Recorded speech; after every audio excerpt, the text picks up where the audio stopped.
Vamos a comenzar con el estudio de las generalidades de las enfermedades infecciosas. Desde tiempos muy antiguos, las enfermedades infecciosas han sido una de las principales causas de muerte para el ser humano, aun cuando los agentes causales, que son los microorganismos, no eran conocidos, pues todavía no había indicios de su existencia. Inicialmente, la enfermedad era asociada a factores de tipo religioso, hablaban de miasmas y otros factores que eran los determinantes de las enfermedades. Fue relativamente hace poco tiempo que se descubrieron los microorganismos y su asociación con las enfermedades. Entonces vamos a comenzar ahora a estudiar qué es cada uno de estos términos que yo les he venido mencionando acá, como es una enfermedad, una infección, un microorganismo, etc.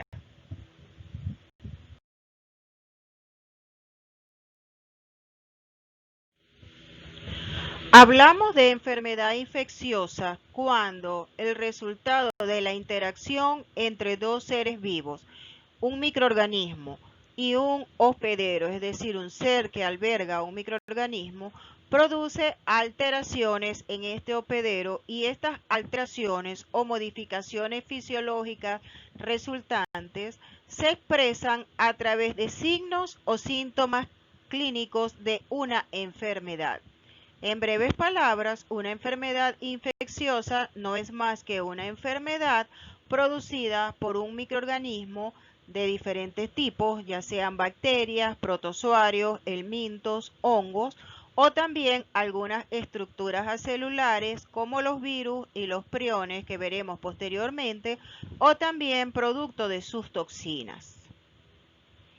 Y se denominan también enfermedades infectocontagiosas debido a la transmisibilidad que poseen sus agentes causales.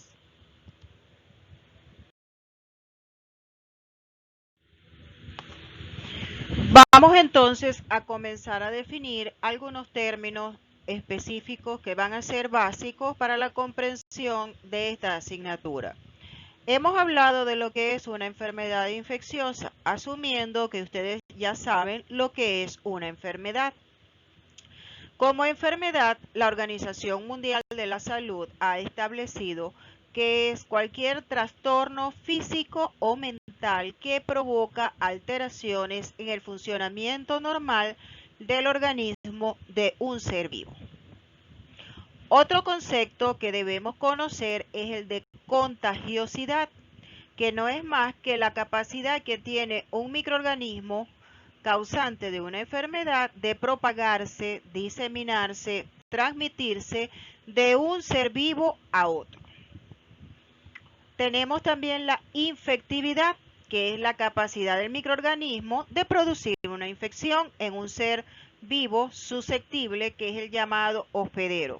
En consecuencia, cuando hablamos de infectividad, hablamos de la capacidad de un microorganismo para instalarse y multiplicarse en su hospedero sensible o susceptible.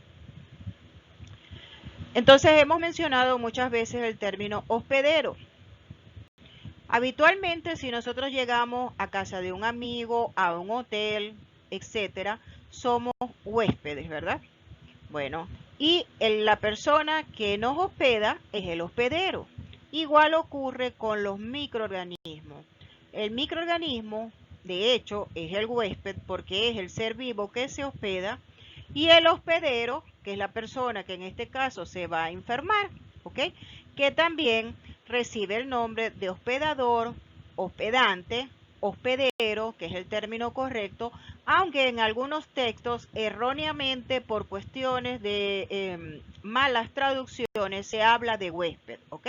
Pero el término correcto es hospedador, hospedante u hospedero, que no es más que aquel organismo que alberga a otro ser vivo en su interior o que lo porta sobre sí, es decir, en el exterior, en una asociación simbiótica, que veremos posteriormente qué quiere decir esto, aunque esto ya ustedes lo debieron estudiar en bachillerato, ¿ok? De tipo parasitismo, comensalismo o mutualismo. Se dice que cuando los microorganismos producen una enfermedad se denominan patógenos. En consecuencia, se habla de patogenicidad cuando se hace referencia a la capacidad de un microorganismo para producir una enfermedad. Y cuando queremos medir el grado de esa patogenicidad, hablamos de virulencia, que no es más que entonces la medición o el grado de patogenicidad que presenta un determinado microorganismo patógeno. Definimos también parásito como aquel organismo que vive o sobre o dentro de un hospedero y que se alimenta a partir de él. Otro concepto clave para comprender bien lo que es una enfermedad infecciosa es el término de infestación.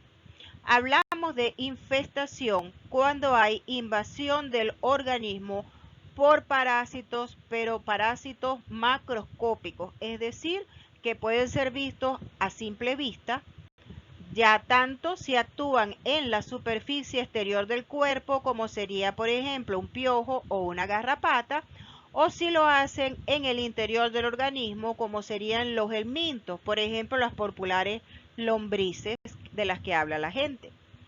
Tenemos también el término de infección, que no es más que la penetración y desarrollo de un agente patógeno, es decir, de un microorganismo patógeno, en el organismo de personas o animales y a la acción dañina que pueden ejercer en este organismo.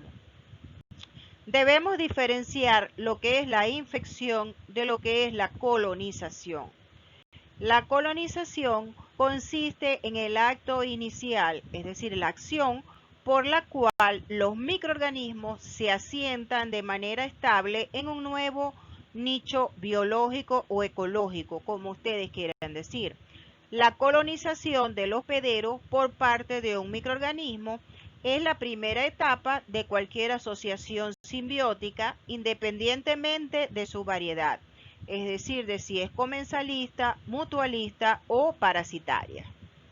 Y un término muy importante y que se ha puesto muy de moda actualmente con esto de la pandemia de la COVID-19 es el término de portador. Un portador es una persona o animal aparentemente sano, es decir, que no tiene síntomas de ninguna infección y que alberga a un agente infeccioso. En consecuencia, puede servir de fuente de contagio para otros individuos susceptibles.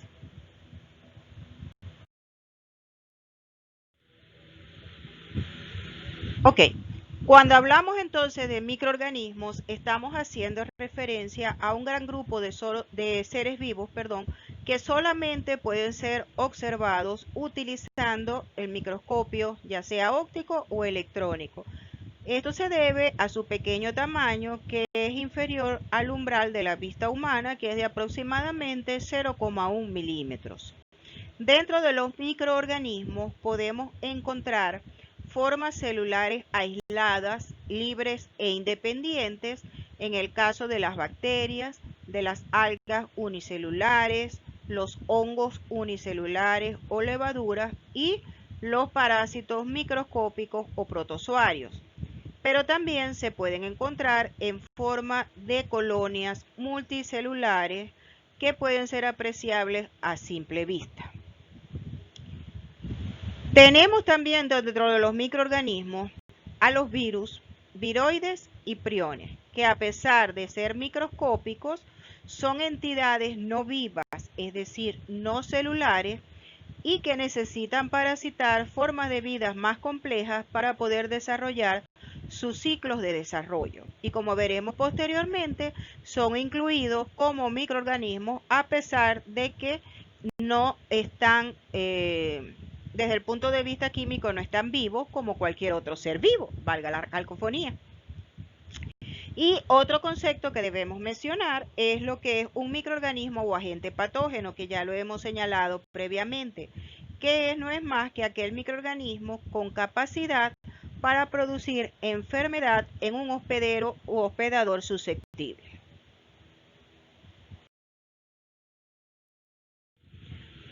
Vamos a comenzar entonces a hablar de cada uno de los grupos de microorganismos y en primer lugar vamos a hablar de las bacterias. Las bacterias son organismos unicelulares procariotas, es decir, que carecen de una membrana nuclear que delimite o rodee al núcleo, por lo cual no poseen un núcleo verdadero. Desde el punto de vista biológico pertenecen al reino Monera y además de carecer de una membrana nuclear, carecen de organelos como mitocondrias, aparato de Golgi, lisosomas, etc. Obviamente, si son microorganismos, no son visibles a simple vista. Generalmente se reproducen de manera asexual por un mecanismo que veremos posteriormente, que es la fisión binaria. Digo posteriormente cuando vean bacteriología general, porque eso no es objeto de estudio de esta asignatura. Por fisión binaria. Y esta fisión binaria no es más que un proceso de división asexual en el que una célula madre da origen a dos células hijas exactamente iguales. Y estos microorganismos, es decir, las bacterias, poseen los dos tipos de ácidos nucleicos. Contienen ADN y ARN, lo que lo diferencia de los virus que veremos posteriormente. Están constituidos por un único tipo de ácido nucleico. Las bacterias son ubicuas en la naturaleza, se encuentran en el suelo, en el agua, pueden estar en el aire, en cualquier otro organismo vivo. Y afortunadamente para nosotros la mayoría son saprófitas, es decir, que no producen daño al hombre e incluso se puede señalar que muchas son beneficiosas, sobre todo desde el punto de vista ecológico del medio ambiente. Pero algunas pueden producir enfermedades que en algunos casos pueden ser incluso mortales. Aquí en la diapositiva ustedes pueden ver la estructura básica de una célula bacteriana, donde tenemos en el centro el material genético o cromosoma que se encuentra disperso en el citoplasma. Recuerden que les dije que por definición no poseen una membrana nuclear. Alrededor del citoplasma se encuentra la membrana celular o membrana citoplasmática. Inmediatamente por encima de la membrana celular se encuentra la pared celular y hacia afuera, hacia la parte más externa, pueden o no tener otra capa más externa que es la denominada cápsula. Además, toda célula bacteriana tiene organelos donde ocurre la síntesis proteica, que son los ribosomas. También pueden tener otras estructuras adicionales como inclusiones citoplasmáticas, plásmidos, flagelos, pilis, etc., pero que no aparecen en esta representación. Igualmente, las bacterias pueden tener diferentes formas. Cuando tienen forma esférica, es decir, forma redondeada, forma como estas bolitas que ustedes ven acá, se denominan cocos. Y cuando tienen forma alargadas, se denominan bacilos. Estos bacilos pueden ser rectos, como estos que ustedes ven acá, o pueden ser incurvados en forma de coma, como estos que ven acá, o pueden también observarse las bacterias en forma de espiral o de tirabuzón, en cuyo caso se habla de espirilos y espiroquetas. El segundo grupo de microorganismos vienen a ser los parásitos microscópicos, que son los llamados protozoarios o protozoos. Estos pertenecen al reino protista y está representado por organismos también unicelulares como las bacterias, con la diferencia de que estos son organismos eucariotas. Al ser microorganismos eucariotas, quieren decir que tienen un núcleo bien delimitado por una membrana nuclear. Además, su núcleo contiene un nucleolo y tienen una serie de organelos en el citoplasma que no están presentes en las bacterias u organismos procariotas, como son el aparato de Golgi, las mitocondrias, etc. Y hacia la parte externa pueden tener una serie de apéndices como los cilios y flagelos. Otra característica importante de los protozoarios es que son organismos heterótrofos u también conocidos como organismos organotrófos, que quiere decir que requieren de una fuente de carbono orgánica preformada para su nutrición, a diferencia de los organismos autótrofos que pueden convertir el material inorgánico en materia orgánica, como por ejemplo los vegetales y otros microorganismos que pueden llevar a cabo la fotosíntesis. La mayoría de los protozoarios son microscópicos porque tienen un tamaño que oscila entre 0.01 y 0.05 milímetros, aunque en ocasiones pueden ser tan grandes como de hasta 0.5 milímetros y se pueden observar a simple vista, como es el caso, por ejemplo, de una fasciola hepática, que es un protozoario en forma como de hoja y que es tan grande que en una lámina se puede observar a simple vista. Ellos están presentes en todos los medios acuáticos en el suelo y juegan un papel muy importante en la ecología junto con las bacterias.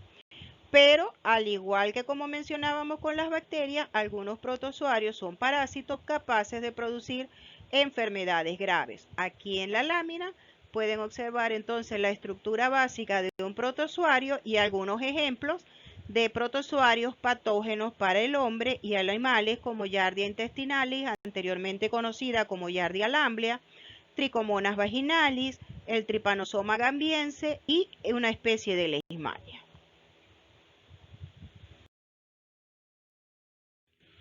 Otro tipo de microorganismos va a estar representado por los hongos.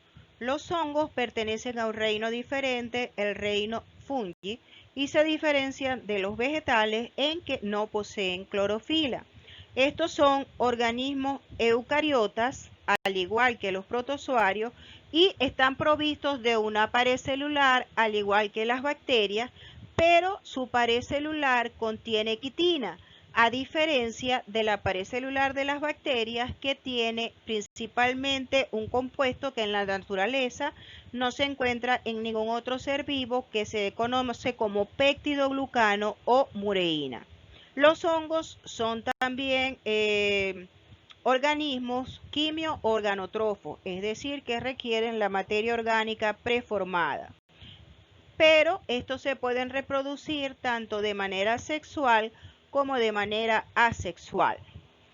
Y generalmente esta reproducción ocurre a través de la producción de esporas de tipo sexual o de tipo asexual, dependiendo del proceso reproductivo que tenga. Los hongos que tienen los dos tipos de reproducción se denominan hongos perfectos, y los hongos que solamente tienen reproducción asexual son los denominados hongos imperfectos. Los hongos también están presentes en diversos hábitats, tanto en el agua, en el suelo, plantas o animales. Y desde el punto de vista morfológico se pueden presentar de dos maneras: como hongos filamentosos, conocidos como mohos, y como hongos levaduriformes, es decir, en forma de levaduras, que son los hongos unicelulares, como estos que ven acá. Cuando un hongo produce una enfermedad, estas enfermedades se denominan micosis. Y a pesar de que algunos pueden ser patógenos, afortunadamente son menos importantes y frecuentes que las bacterias y los virus. Y por lo general, las infecciones graves por hongos están asociadas con procesos de inmunosupresión, es decir, en pacientes que tienen un sistema inmunológico deprimido, deficiente o afectado por una condición previa subyacente.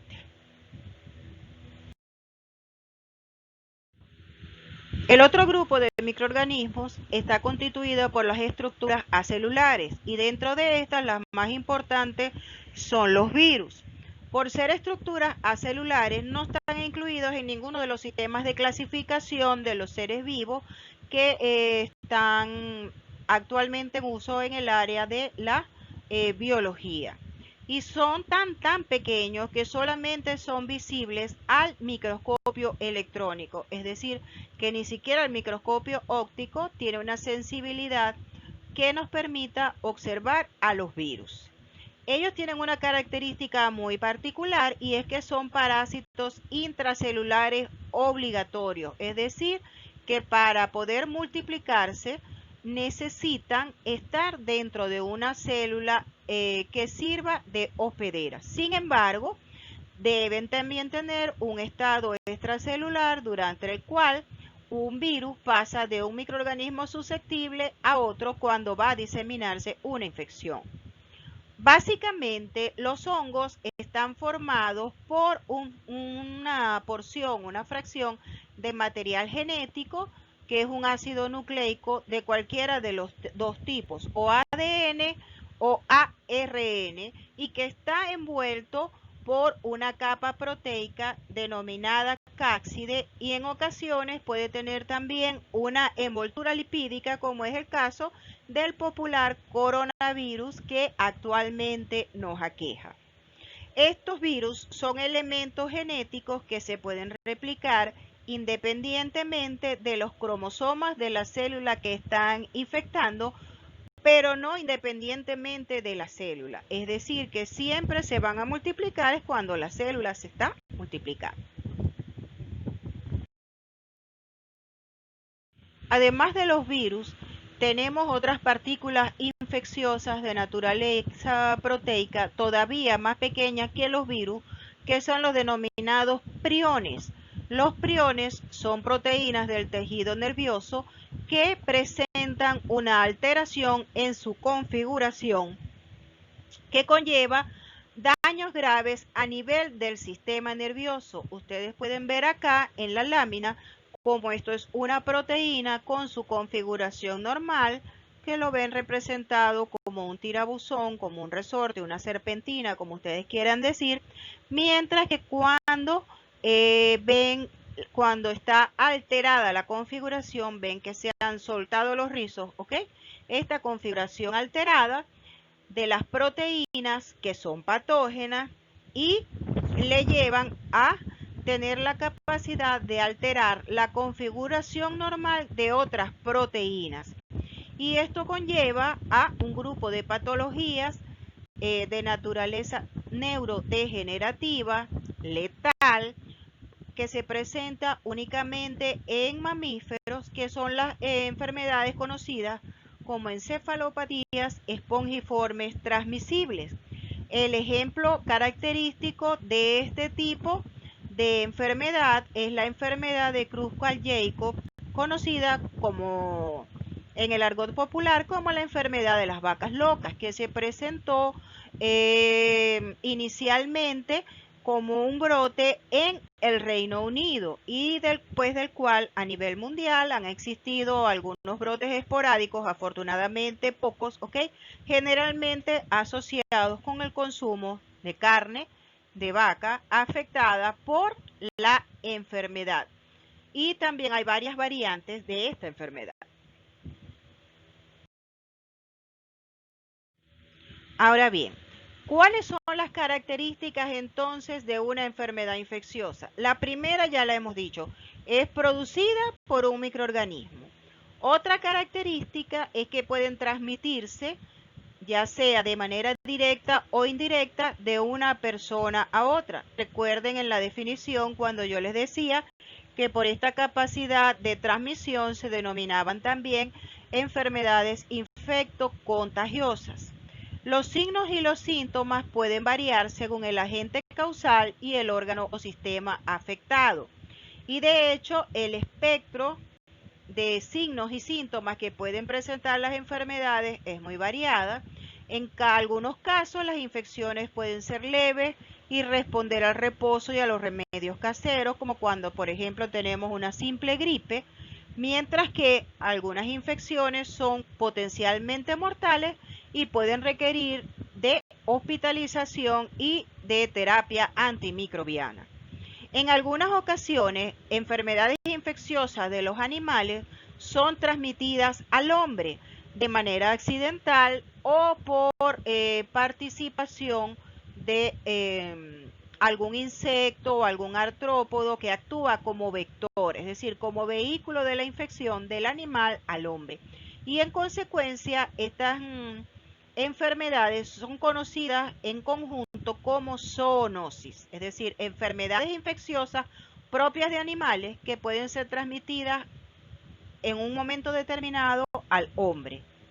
Y otra característica de estas enfermedades infecciosas es que algunas de ellas, pueden ser prevenibles con la administración de vacunas, lo que ha llevado a un mejor control de estas infecciones. No obstante, debemos recordar que no todas las enfermedades infecciosas disponen de vacuna como medio de prevención, y eso es, por ejemplo, el problema que se tiene actualmente con la COVID-19, que no hay una vacuna que proteja a la población de la enfermedad. Se espera que en un futuro cercano tengamos o dispongamos de la vacuna. Mientras tanto, todos estamos susceptibles a la enfermedad, mejor dicho, a la infección por este virus.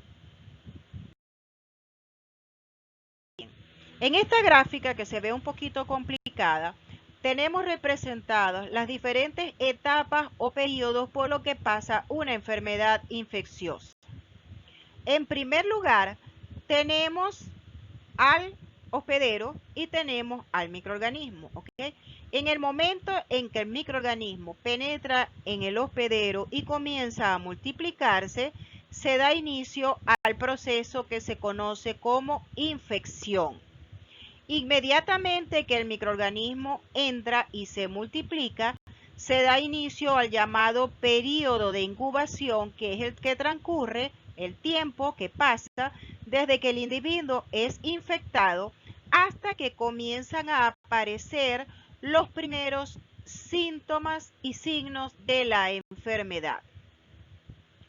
Luego hay un periodo prodrómico, denominado así, en el que aparecen algunas manifestaciones inespecíficas propias de toda enfermedad, como es el malestar, cansancio, eventualmente fiebre, etc. Luego sigue el llamado periodo de estado propiamente dicho, que es el periodo clínico o sintomático, donde se desarrollan los signos y síntomas típicos, particulares, característicos de una enfermedad en particular.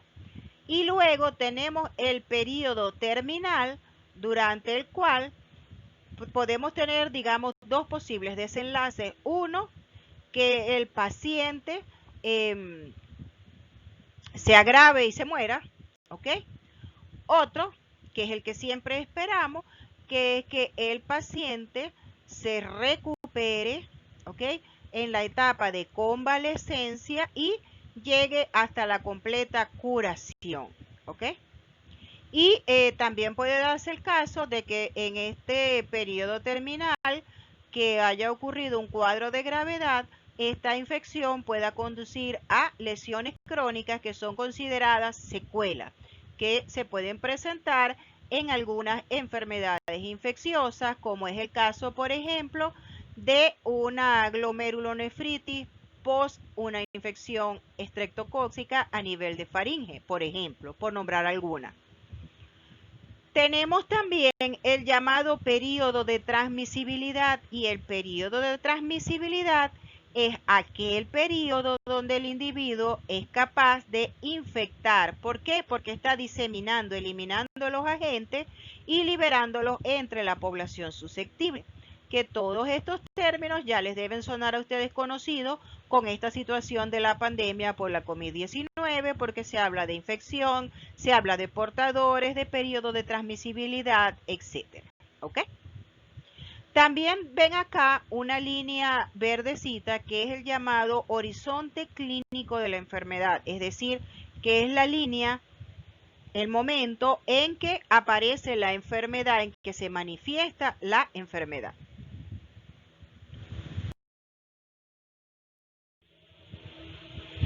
La mayoría de los microorganismos viven libremente en la naturaleza, a nivel del agua, la tierra, pueden ser transportados por el aire, ¿ok? Es decir, que son saprófitos, que no producen enfermedades en el hombre.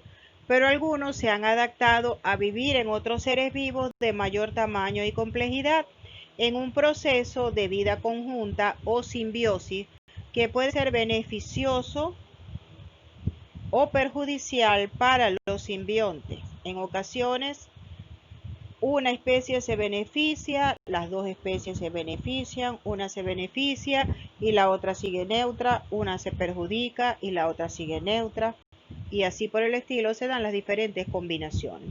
Entonces, en primer lugar, en una asociación simbiótica podemos tener una relación de tipo mutualismo, es decir, ayuda mutua. Ambas partes se ven beneficiadas. Por ejemplo, cuando teníamos televisión pagada por cable, llámese DirecTV, los que veíamos Discovery Channel, Animal Planet, etcétera, veíamos muchos videos animales donde, por ejemplo, veían a los cocodrilos con la boca abierta, ¿ok? Y una serie de pajaritos comiendo en la boca del cocodrilo. Aquí ambas partes se benefician porque el pajarito toma su alimentación de los restos de comida que quedan en la boca del animal, del caimán o cocodrilo, mientras que el cocodrilo recibe una limpieza dental gratis, ayudándolo entonces a mantener la higiene dental de este animal. Ese es un ejemplo típico de lo que sería un mutualismo. Tenemos una relación de parasitismo, que es cuando una especie se beneficia y la otra se perjudica. Por ejemplo, cuando todos estábamos pequeñitos y íbamos al colegio y resulta que había un brote de piojos, todo el mundo rascándose la cabeza porque todo el mundo tenía piojos, ¿ok? En ese caso, el piojo sale beneficiado porque se alimenta de la sangre del hospedero, mientras que el hospedero sale perjudicado porque se ve afectada su salud, pues a cada rato le pica la cabeza, ¿okay? Lo señalan los amiguitos porque es piojoso, etcétera. Igual con las garrapatas y los animales, los zancudos, etcétera. La relación puede ser de tipo comensalismo cuando una especie se beneficia pero la otra no se perjudica o no recibe nada o lo que recibe es muy poquito. Un ejemplo de esta relación de comensalismo es, por ejemplo, no se vayan muy lejos, cuando vemos a los pajaritos que hacen nidos en los árboles, ¿ok? El pájaro se beneficia porque está anidando, tiene sus huevitos y sus pichones en el árbol, pero el árbol no recibe ningún beneficio ni ningún daño porque estén presentes los pájaros. Y una relación de tipo amensalista es cuando una especie se perjudica, una especie sale perjudicada, pero la otra especie permanece neutra, es decir, es indiferente a la presencia de esa segunda especie. Un ejemplo típico de estos son algunas algas planctónicas que pueden liberar sustancias tóxicas al mar, y estas sustancias tóxicas son capaces de producir la muerte de muchos microorganismos. Es decir, ¿quién se perjudica? Perdón, de muchos organismos vivos, no microorganismos, ¿ok? ¿Quién se perjudica? Todos los organismos que mueren por acción de esta toxina, mientras que eso es parte del metabolismo de las algas y no recibe, en este caso, ningún tipo de beneficio. O sea, para ella es perfectamente normal, neutral. Como decimos nosotros, ni le va ni le viene la producción de esa toxina.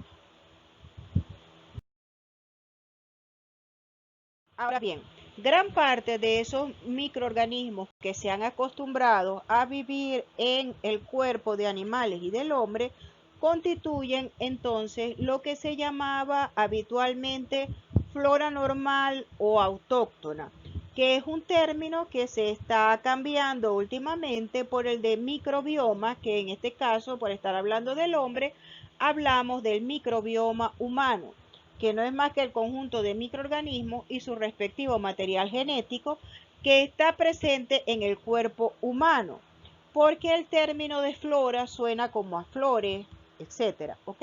Entonces, este término ha sido sustituido por el de microbioma, porque no solamente se toma en cuenta el microorganismo, sino también a su material genético. En el cuerpo humano, el microbioma está constituido principalmente por bacterias, pero no son exclusivas, es decir, el microbioma o microbiota, como también se le puede decir, incluye también algunos organismos eucariotas, bacterias primitivas denominadas arqueobacterias, y también algunos virus. Pero no todas las zonas del cuerpo humano contienen flora normal. Hay algunas zonas que naturalmente son estériles y libres de microorganismos, a menos que haya una enfermedad infecciosa presente, como por ejemplo sería la sangre, el líquido cefalorraquídeo, líquido pleural, líquido articular, ¿ok? El tracto respiratorio inferior, es decir, los pulmones, el tracto genital superior, es decir, el tracto alto, tracto genital alto, es decir, los ovarios, los testículos, los riñones, a nivel del tracto urinario, ¿ok? Todos estos son zonas estériles en condiciones normales. Sin embargo, hay zonas donde habitualmente tenemos microorganismos, es decir, tenemos presencia de microbioma a nivel de la piel y de las mucosas, tanto en la nariz, en la boca, en los ojos, etcétera, a nivel del tracto respiratorio superior, a nivel de nariz y orofaringe, a nivel del tracto digestivo, en la cavidad oral y en el intestino, y a nivel del tracto genitourinario en las zonas que están más cercanas a las mucosas, es decir, en la uretra y la vagina.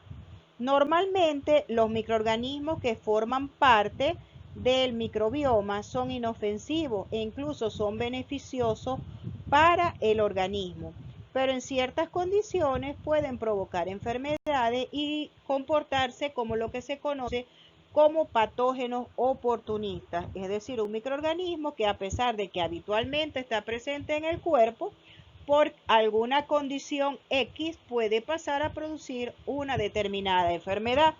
Por ejemplo, una de las bacterias más conocidas es la Escherichia coli. Escherichia coli es un microorganismo que habitualmente está presente en el intestino del hombre y los animales. Y allí puede ser parte del microbioma normal.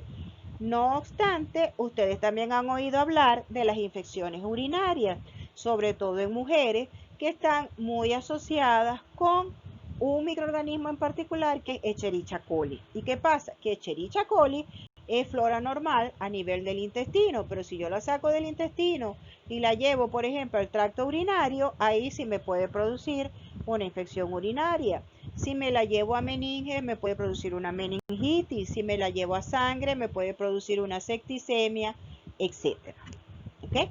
Entonces aquí en la representación que ven acá en la figura, ven entonces los distintos sitios del cuerpo humano donde hay flora normal, que aparecen resaltados con rosado. Fíjense que tienen la mucosa nasal, la mucosa orofaringea, la piel, el intestino, la uretra distal, vagina, uretra distal en mujer y en hombre.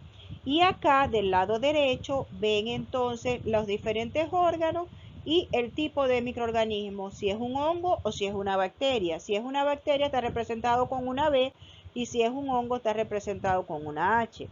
Les recuerdo que este microbioma está constituido por miles de millones de microorganismos y aquí solamente vemos una representación esquemática. Por ejemplo, a nivel de la piel son muy comunes los estafilococos, como por ejemplo los estafilococos llamados como estafilococos coagulasa negativa. La coagulasa es una prueba que se utiliza para la identificación de las bacterias en el laboratorio y se llama positiva cuando estas bacterias tienen la capacidad de coagular el plasma y produciendo, valga la redundancia, la formación de un coágulo como una especie de gel, es decir, solidifican el plasma.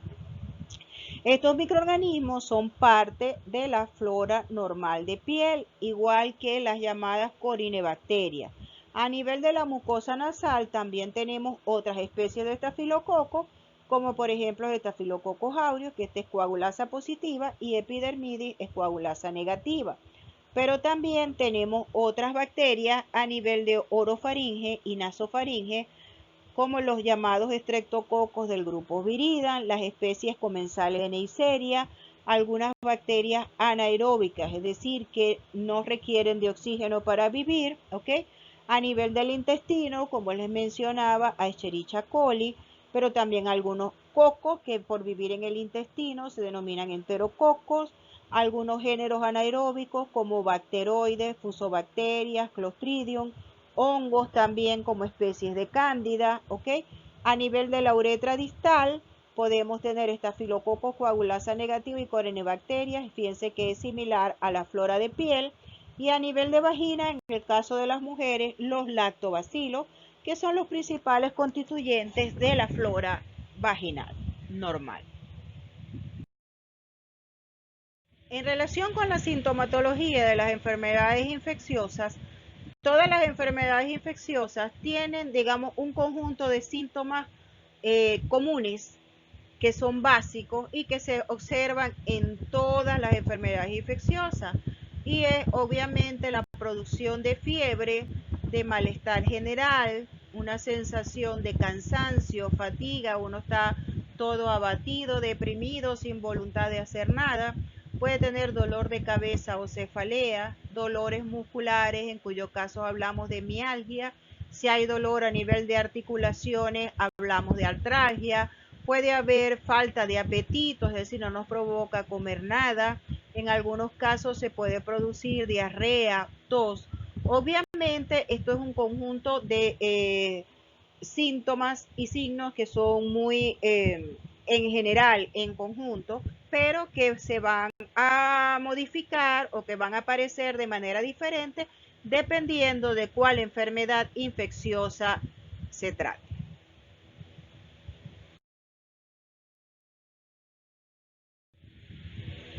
Para el estudio de las enfermedades infecciosas, ellas han sido clasificadas en base a diferentes criterios.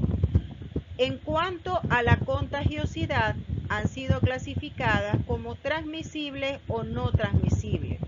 Y esto hace referencia al mayor o menor grado de transmisibilidad, puesto que por definición una enfermedad infecciosa siempre va a ser transmisible o contagiosa, ¿ok? Como veremos posteriormente. También puede tener un origen endógeno o exógeno, puede ser de adquisición comunitaria o intrahospitalaria, o puede ser de aparición o de curso rápido o de curso lento. Vamos a estudiar entonces cada uno de estos diferentes criterios o clasificaciones de las enfermedades infecciosas. Entonces, como les dije, todas las enfermedades infecciosas son transmisibles, ¿ok? Ahora, unas van a ser más transmisibles que otras.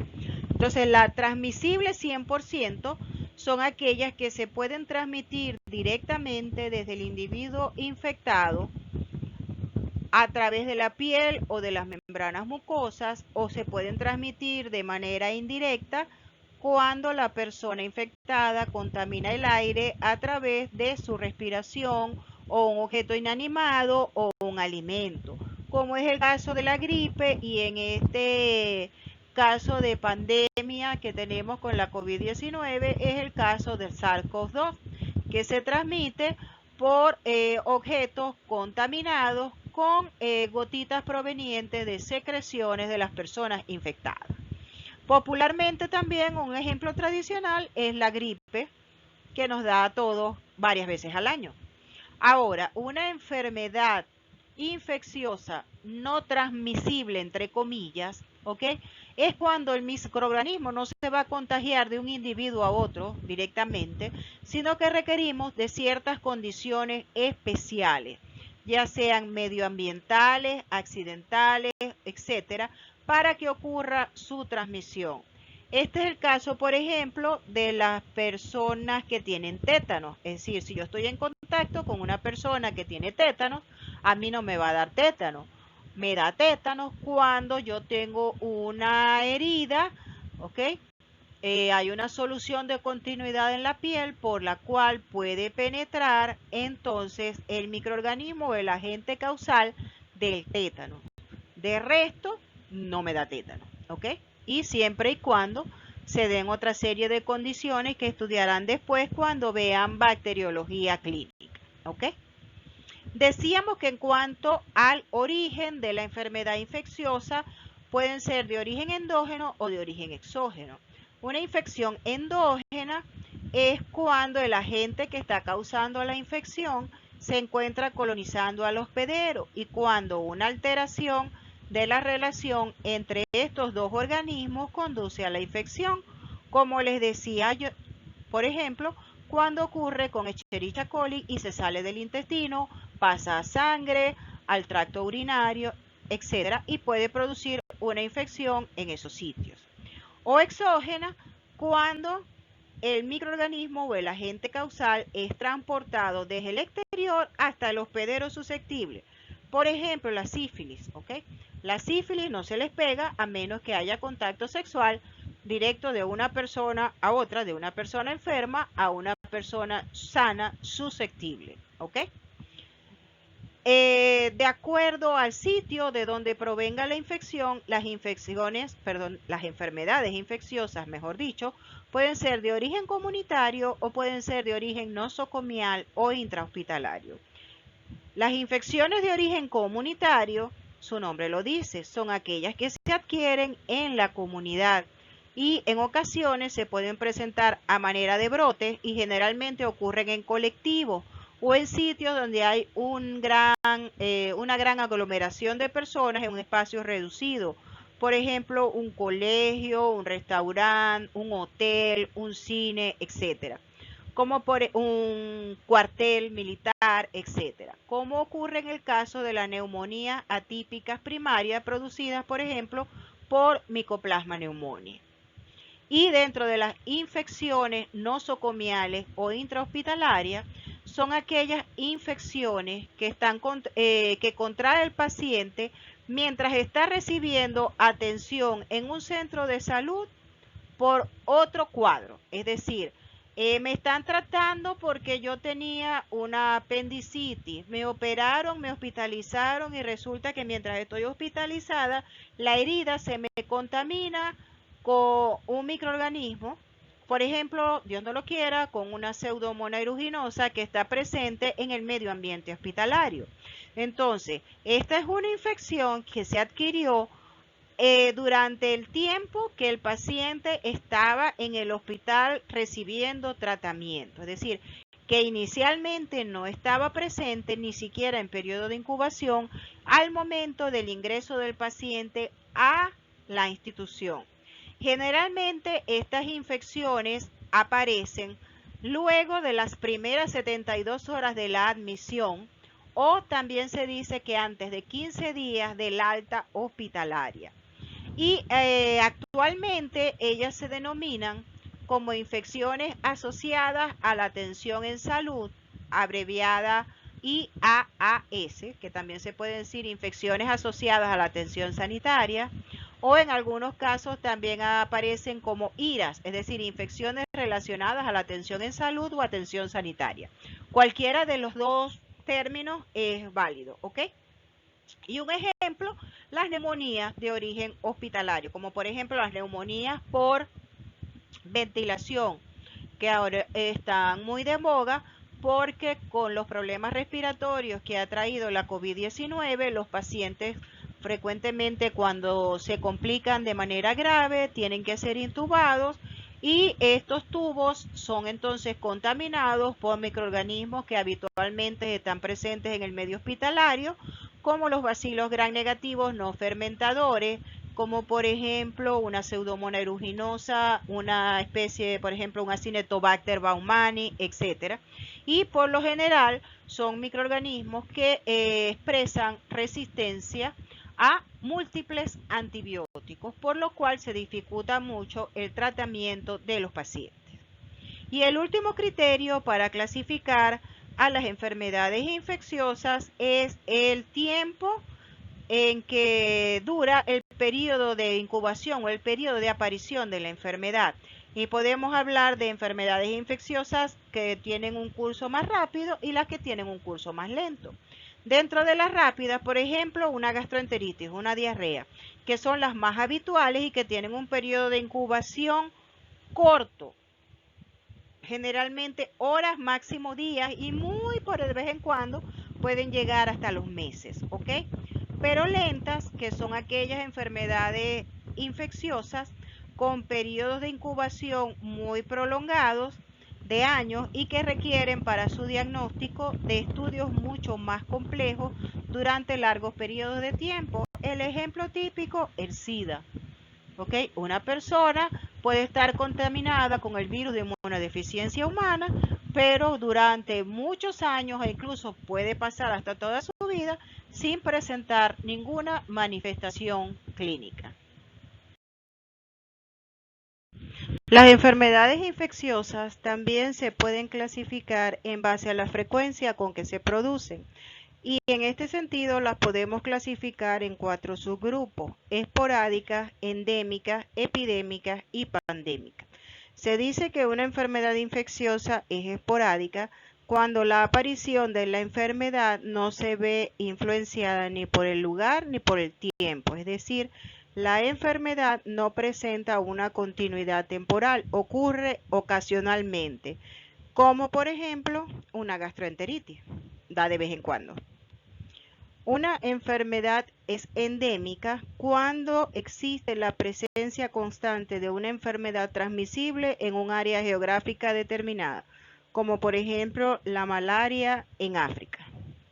Se dice que es epidémica cuando el número de casos de la enfermedad excede claramente la frecuencia prevista. Esto ocurre, por ejemplo, con la gripe o la influenza.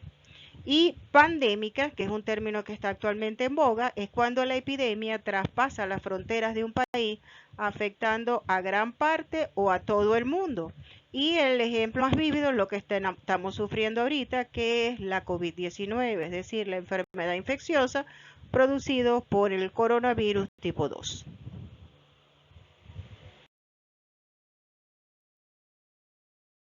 En cuanto a las vías de transmisión, las enfermedades infecciosas se pueden transmitir de diferentes vías.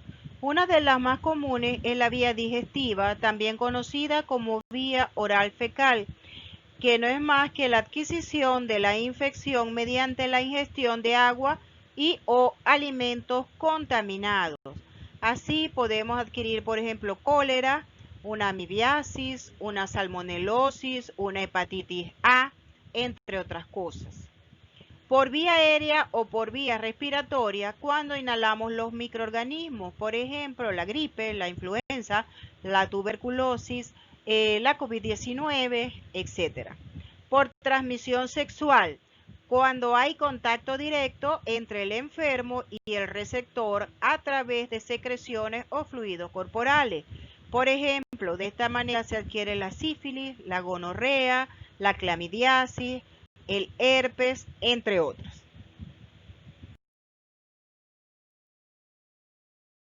Una enfermedad infecciosa se puede transmitir por vía parenteral o por vía transplacentaria. Por vía parenteral, como su nombre lo dice, se puede dar a través de transfusiones, es decir, que recibamos una transfusión con sangre contaminada, o a través de inyecciones, como por ejemplo ocurre en los drogadictos, ¿ok? Entonces, son infecciones que se pueden transmitir por vía parenteral, la hepatitis B y C, el mismo SIDA, también aquellas enfermedades que son vehiculadas por artrópodos, como por ejemplo el paludismo, la leishmaniasis, o por algunos mamíferos o roedores como el tifus murino. O sea, estas son consideradas enfermedades infecciosas de transmisión parenteral. Y la transplacentaria es cuando el microorganismo pasa de la madre al feto a través de la placenta, ocasionando lo que se conoce como una infección congénita, es decir, que el niño adquiere la infección mientras está como feto dentro del útero materno. Por ejemplo, la toxoplasmosis congénita, la rubiola congénita, la sífilis congénita, etc.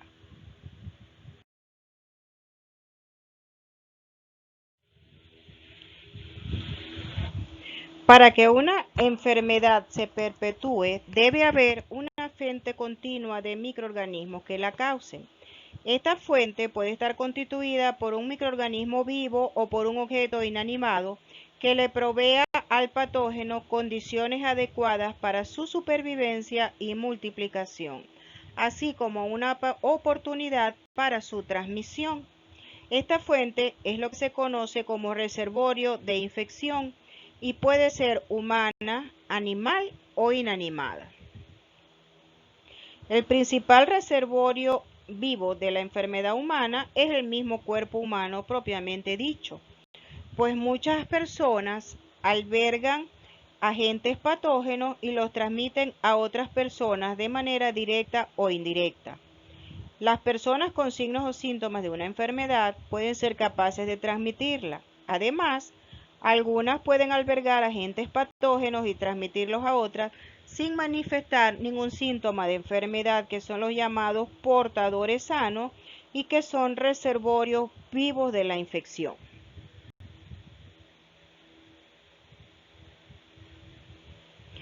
Los animales salvajes y domésticos también pueden ser reservorios vivos de microorganismos que causen enfermedades humanas.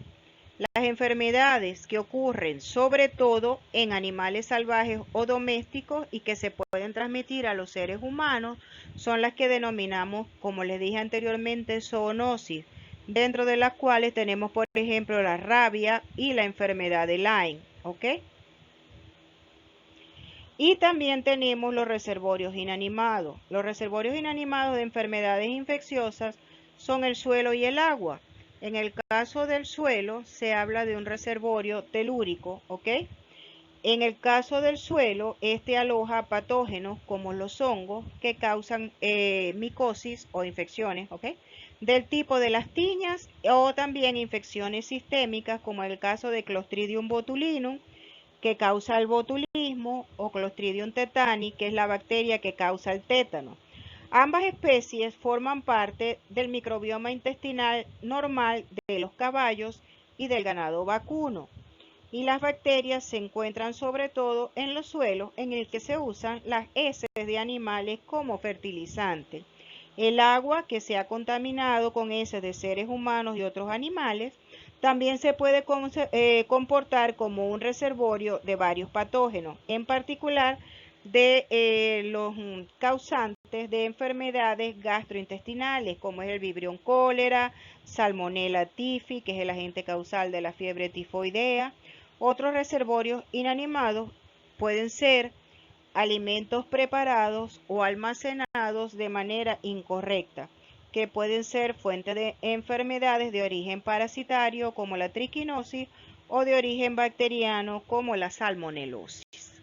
Entonces, algunos microorganismos que son patógenos para el hombre tienen el reservorio a nivel del medio ambiente, como les decía, que es el reservorio telúrico. Otros los tienen en los animales y en el mismo hombre. Y pueden pasar entonces del portador o del hospedero, del reservorio, mejor dicho, a un hospedero susceptible, por lo que estas enfermedades son consideradas contagiosas o transmisibles. Vemos entonces como algunas de las enfermedades, por ejemplo, pueden pasar de tener un reservorio animal, como el virus de la rabia, el virus del Nilo, la salmonela, brucela, Coxiella burnetii, los dermatofitos, el toxoplasma, las tenias, entre otros. A nivel del medio ambiente, es decir, del agua y del suelo, puede estar el agente causal del cólera, como el vibrio cólera, el agente causal de neumonía, como Legionella pneumófila, hongos causantes de neumonía, como histoplasma, también los dermatofitos telúricos que causan tiñas, entre otros. Y en el hombre podemos tener, el hombre puede ser el reservorio del virus de la polio, de la varicela, de la rubiola, también de algunas bacterias como Neisseria meningitidis, salmonella, treponema pálido, en el agente causal de la sífilis, algunos otros hongos como los dermatofitos, parásitos como las tricomonas, oxiuros, entre otros. Y que obviamente el ser humano susceptible puede adquirir esta enfermedad proveniente del reservorio por diferentes vías de transmisión aérea, digestiva o por contacto, ¿ok? Y también por vía transplacentaria pueden llegar al feto. Para el desarrollo de una enfermedad infecciosa debemos considerar la interacción entre tres elementos: el microorganismo, el hospedero y el medio ambiente, y en el punto de intersección donde convergen los tres factores, que es este pedacito que ustedes ven aquí, ustedes señalado, es donde puede desarrollarse la infección y ocurrir la aparición de una enfermedad.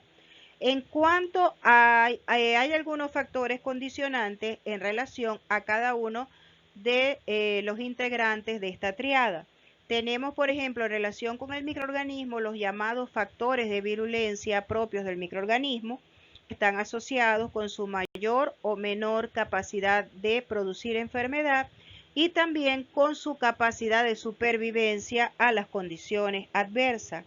En el caso del hospedero, lo vamos a ver desde el punto de vista interno, es decir, la condición inmunológica del paciente y su legado genético, es decir, el grado de susceptibilidad de predisposición genética que tenga, para padecer una determinada enfermedad.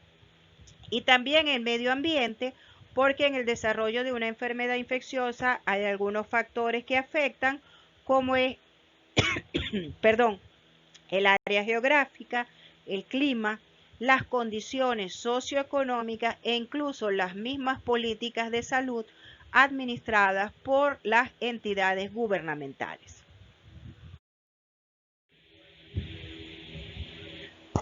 Koch fue un médico alemán que desempeñó un importante papel en el establecimiento de los microorganismos como agentes causales de enfermedades específicas.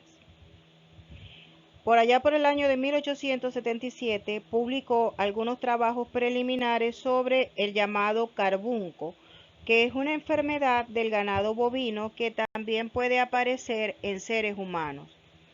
Koch demostró que cierta bacteria que hoy se conoce como Bacillus anthracis siempre estaba presente en la sangre de los animales enfermos y que no se encontraba en la sangre de animales sanos. Sin embargo, sabía que la sola presencia de la bacteria no probaba que esta era la causa de la enfermedad, pues esta podía haber aparecido como consecuencia de la misma, y por ese motivo continuó con sus experimentos. Tomó entonces muestras de sangre de un animal enfermo y la inyectó en uno sano, observando que el segundo animal desarrollaba la misma enfermedad y también moría, y repitió este procedimiento varias veces, obteniendo siempre el mismo resultado. Adicionalmente, Koch también cultivó el microorganismo en líquidos fuera del cuerpo del animal y demostró que la bacteria podía causar el carbunco o anthrax aún después de muchas transferencias en varios cultivos. Demostró de esta manera que una enfermedad infecciosa específica, que es el carbunco o anthrax, es causada por un microorganismo específico, que en este caso es el Bacillus anthracis, el cual puede ser aislado y cultivado en medios artificiales en el laboratorio denominados medios de cultivo. Posteriormente utilizó el mismo método para demostrar que una bacteria que conocida como Mycobacterium tuberculosis es el agente causal de esta enfermedad. En este sentido, la investigación de Koch provee un marco para el estudio de la etiología de cualquier enfermedad infecciosa y por esto en la actualidad se hace referencia a los requisitos experimentales de Koch como los postulados de Koch, que los podemos resumir en estas 4 normas que ustedes ven acá. En primer lugar, el microorganismo sospechoso de causar la enfermedad tiene que estar presente en los animales enfermos y ausente en los animales sanos. El segundo postulado de Koch establece que el microorganismo patógeno debe aislarse en cultivo puro a partir del microorganismo enfermo, que es lo que se conoce como cultivo axénico, es decir, un cultivo donde crece una sola especie de microorganismo. Tercer postulado de Koch: el patógeno aislado tiene que ser capaz de causar la misma enfermedad al ser inoculado en un animal sano. Y posteriormente, el cuarto postulado establece que este patógeno tiene que ser reaislado de los animales enfermos y tiene que ser idéntico al obtenido inicialmente. Entonces, la transmisibilidad de las enfermedades infecciosas y la asociación de un microorganismo con una enfermedad infecciosa en particular debe obedecer a los postulados de Koch. Aquí en la diapositiva pueden ver la foto de Koch para que se vayan familiarizando con él. Si bien los postulados de Koch son útiles para determinar el agente causal de la mayoría de las enfermedades infecciosas, existen algunas limitaciones o algunas excepciones. Por ejemplo, algunos microbios tienen requisitos de cultivo singular, como por ejemplo la bacteria, el Treponema pallidum, el agente causal de la sífilis, nunca se ha podido cultivar en medios artificiales en el laboratorio. En el caso del agente causal de la lepra, que es el Mycobacterium leprae, tampoco ha podido ser cultivado en el laboratorio en medios artificiales, igual que muchas riquecias y virus patógenos que por ser intracelulares no se pueden cultivar en medios artificiales porque solamente son capaces de multiplicarse en el interior de otras células. Además, otra de las limitantes que tienen estos postulados es la diferencia en la patogenicidad entre miembros de una misma especie, puesto que el hecho de que, por ejemplo, todas las Escherichia coli no son igualmente patógenas. Hay algunas que son productoras de toxinas, otras no, ¿okay? Y esto las hace más o menos agresivas en cuanto a su capacidad para producir enfermedad.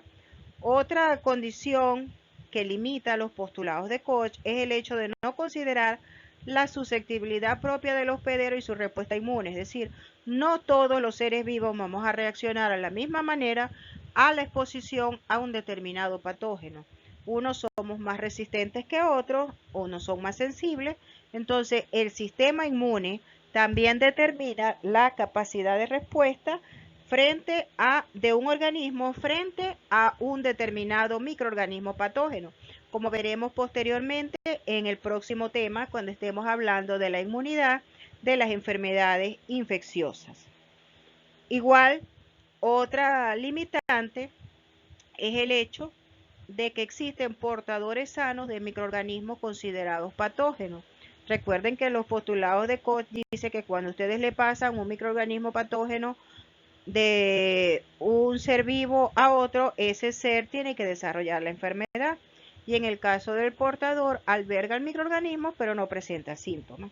Y además, en algunas infecciones ha sido muy difícil implementar e interpretar los modelos experimentales, por lo cual no se ha podido entonces llevar a cabo la asociación del microorganismo como agente causal de una determinada enfermedad infecciosa.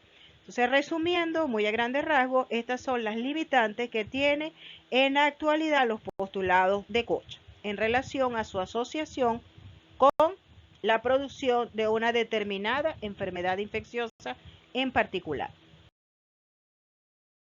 En relación a la patogénesis de las enfermedades infecciosas, vemos cómo qué es lo que ocurre en el organismo cuando un microorganismo entra, ¿ok? Y puede llegar o no a producir enfermedad. Es decir, cuando el microorganismo penetra y comienza a multiplicarse, hablamos de una infección. Ahora bien, esta infección puede ser eliminada por el sistema inmune del organismo, o puede ser entonces que las membranas mucosas y órganos del cuerpo sean colonizados, el microorganismo persista hasta llegar a producir una determinada enfermedad, y una vez que se produce la enfermedad puede conducirse entonces a la erradicación del microorganismo con la consecuente curación del paciente, o la enfermedad puede evolucionar y complicarse agravarse y conducir a la muerte o a que la persona siga viva pero con secuelas graves, ¿ok? Obviamente el desarrollo de esta enfermedad va a depender de las variaciones en la relación de tipo simbiótico que se da entre el microorganismo y el ser que lo alberga, lo cual va a estar determinado por la susceptibilidad genética del organismo hospedero y la efectividad de su respuesta inmune, como ya mencionamos previamente. Esta frase, esta diapositiva está más vigente hoy que nunca en términos de esta pandemia que estamos padeciendo, donde ustedes pueden ver que la prevención es la clave para detener la transmisión de muchas enfermedades infecciosas y que muchas veces puede ser la diferencia entre la vida y la muerte. Es decir, que aquí sí se aplica aquello de que es mejor prevenir que lamentar, ¿ok? Como medidas para prevenir la aparición de las enfermedades infecciosas son todas esas medidas que oímos ahorita cada 5 minutos en la propaganda por radio, televisión, en campañas, en los hospitales, en todas partes, ¿ok? Fíjense, simplemente el lavado de manos salva muchas vidas, ¿ok? ¿Qué debemos aprender entonces? Que hay que mantener una higiene adecuada, hay que manipular correctamente y preparar adecuadamente los alimentos, debemos seguir los regímenes de vacunación, es decir, de inmunización cuando están disponibles. Debemos utilizar de manera prudente y responsable los antibióticos para conservar su efecto antimicrobiano y no agravar el problema de la resistencia.